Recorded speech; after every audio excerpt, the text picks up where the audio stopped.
டேய் என்ன வேணும்? என்ன வேணும்?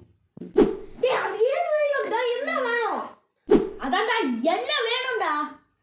நான் சொன்னேன் அது ஏன் டைலாக்? என்ன வேணும் இதுல இருந்து?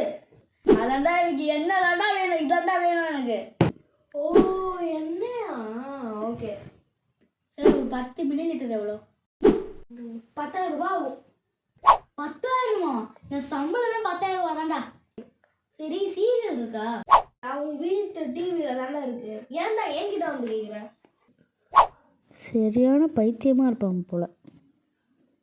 சரி பட்டாசாவது இருக்காதா? தீபாவளி வரப்போகுது. டேய் பட்டாசா தனுஷ் செம்ம நடிப்புடா. காமெடி பயங்கரமா இருக்குடா. இவன் டபுள் மீனிங்ல பேசி நம்ம கொண்டுருவோம் போல. அப்பாடே பசங்க கடை விட்டு வெளில போட்ட சாமியா.